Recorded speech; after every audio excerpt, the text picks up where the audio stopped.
करने वाले हैं आगे के लिए?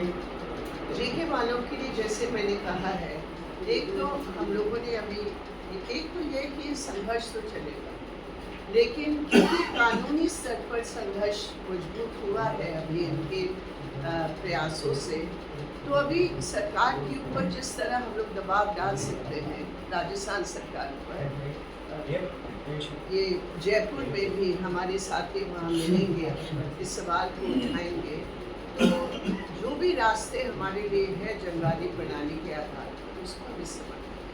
राजस्थान विधानसभा में, राजस्थान विधानसभा में आपके एमएलए भी हैं क्या? या किसी भी तरह से 196 दिन हो गए धरना चलते हुए, कोई विधानसभा में कोई पुरजोर आवाज नहीं उठाई जा रही किसी भी माध्यम से? विधानसभा की बैठक तो होना पहले। अभी तो हमारा तो कोई एमएलए नहीं है, अभी ये जरूर है यहाँ एक कांग्रेस एमएलए ने जरूर आवाज उठाई है। सांसद तो है ना अमराराम जी ने लोकसभा में अमराराम जी ने लोकसभा में उठाया है मैटर, अमराराम जी ने लोकसभा में मैटर उठाया है।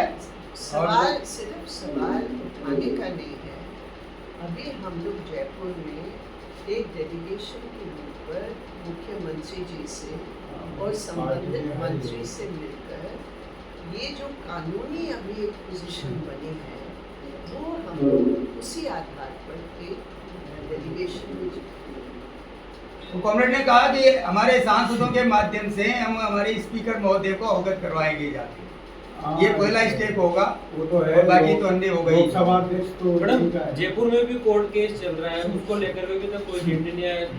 हबीब भाई भी वहाँ जयपुर गए थे, क्या कुछ निर्णय है? जयपुर वाला तो पता नहीं, सुप्रीम कोर्ट का जो फैसला है वो ही उच्च न्यायालय का फैसला तो आ गया। जयपुर के अंदर अराफात हाई कोर्ट में गया है और हाई कोर्ट में पुलिस को अभी कार्रवाई कोई रास्ता तो नहीं मिल रहा है।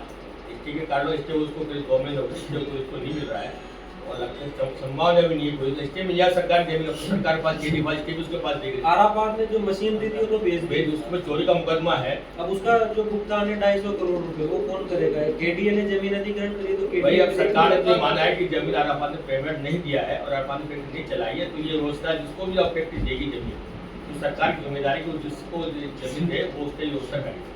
भाई केडीए के पास जमीन आ गई तो अब केडीए मालिकाना हो गया उसका, तो केडीए मालिक एक तरह केडी का मालिकाना है। देश का आएगा हो तो केडीए को योजना है, 2 योजना की रिपोर्ट मिली है हमें। यहाँ के जो समृद्ध व्यक्ति वकील यहाँ पे उद्योग चलाते हैं वो भी मिले कलेक्टर साहब से, उन्होंने कहा कि साहब मैं कोटा के अंदर एक आईटी बना दिया जाए, जैसे वहाँ पर बेंगलोर में है वैसा आईटी बना जाए जिसमें हजारों आदमी रोजगार भी सके। इंडस्ट्रियल यूज हो सकता है जमीन, industrial use IT industrial use के लिए आईटी हो। आजकल आईटी की सेंट्रल डेवलपमेंट वहाँ पर डेवलपमेंट है बेंगलोर में, आईटी बनाने के विचार इनको सामने विचार के लिए कहा है सरकार ने, विचार के भेजा है। दूसरा इनको केडीए को इस जमीन को स्मार्ट सिटी के रूप में जो भी यूज कर सके इसको बड़े उसके लिए यूज की जाती है। दोनों के कलेक्टर ऑप्शन अभी इनके पास। आप लोग सांसद से मिले क्या अपने लोकसभा सांसद से हम डायरेक्ट नहीं मिले, इनडायरेक्ट और डायरेक्ट हमारी बातचीत होती है। नहीं तो इनडायरेक्ट मतलब आप इस शहर के मतदाता हैं और हमें नहीं सांसद से मिलने के लिए इनडायरेक्ट देना पड़ेगा क्या? नहीं दिया उन्होंने। देखिए सांसद महोदय तो बहुत दूर की बात है। एक बात मैं आपको बता दूं क्योंकि मैं इस आंदोलन से जुड़ा हुआ हूँ, 196 दिन में कलेक्टर ने मिलने का समय नहीं दिया, जबकि कई बार प्रयास कर चुके हैं। एडीएम कहता है मेरे से बात कर लो, मैं बात पहुंचा दूंगा। कलेक्टर के गेट पर 196 दिन में मिलने का समय नहीं दिया। मैं खुद प्रयास कर चुका हूँ उनके साथ मिलकर, कलेक्टर आज दिन तक नहीं मिला है 196 दिन में। नहीं तो 196 दिन में कलेक्टर ही नहीं मिला तो आप मजदूर क्या पैसा दिलाएंगे? नहीं 176 कौन जिम्मेदार है? मजदूर जिम्मेदार है। मतलब वामपंथियों लाल झंडा है कोई, ये थोड़ी है कि मतलब कोई मतलब ऐसी गली गुजरी। आप हमारा सुझाव दे रहे हो आप हमें कि हम अंदर घुस जाएं कलेक्टर के ऑफिस में, क्या सुझाव देना चाह रहे हो आप?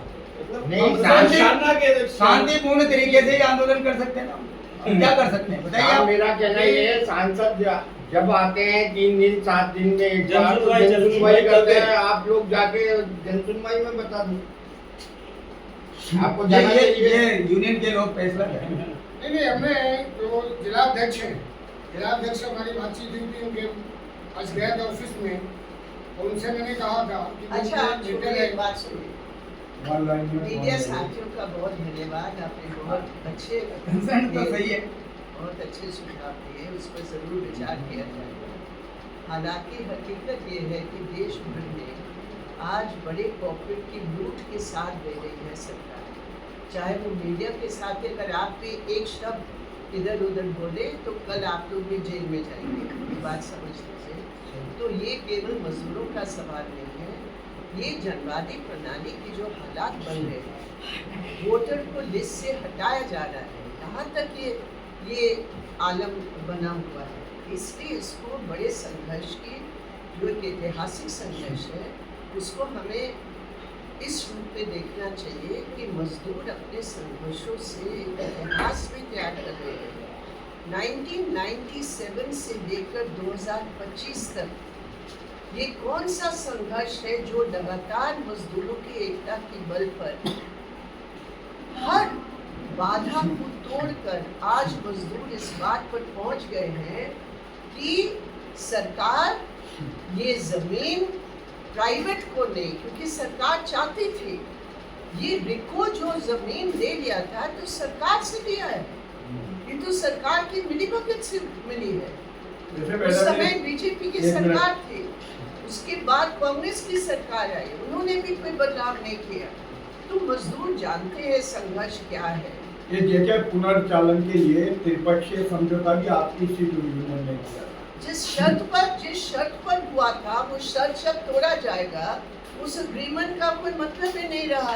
तो अग्रीमेंट तो तब होता है जब कोई अमन में आएगा। वो तो सब मशीन को चोरी करके तो भाग गए थे, तो काय का अग्रीमेंट है, वो सब छोड़िए। सवाल है कि इतने दिनों के बाद ये मजदूर की ऐतिहासिक कानूनी संघर्ष रहा, ये भी आप समझिए। ये तो समझौते के टाइम ही मतलब ये सारा पैसा वैसा जो भी लेना है उसका हिसाब हो जाता तो अच्छा था ना। उसके बाद अब जब मेरी बात सुनिए, आप पूरी संघर्ष को डाइवर्ट मत कीजिए।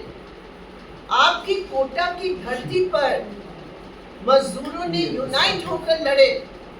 जो ये हिंदू मुसलमान की बात करते हैं, मजदूरों को तोड़ने की इस संघर्ष की लीडर रहे हबीब, इस संघर्ष का वकील रहा आक्रम। ये क्या हिंदू मुस्लिम का डिवीजन लेकर यहाँ राजस्थान में और बाकी हिंदुस्तान में मजदूरों की एकता तोड़ने का प्रयास करते हैं। ये संघर्ष साबित करता है कि हिंदू मुस्लिम नहीं, ये देश पूंजीपति और मजदूरों के बीच बट रहा है और सरकार पूंजीपतियों के साथ दे रहा है। और ये पॉलिटिक्स को छिपाने के लिए आज ये सब किया जा रहा है। तो ये हमारा पॉइंट है। बाकी मीडिया वालों की तो ये तो मोदी जी का प्रेस कॉन्फ्रेंस है नहीं, अमित शाह का है नहीं कि आपको सवाल करने पर भी रोक लगी है। आप अपने सुझाव दिए, आपने अपना सलाह किया, बहुत धन्यवाद।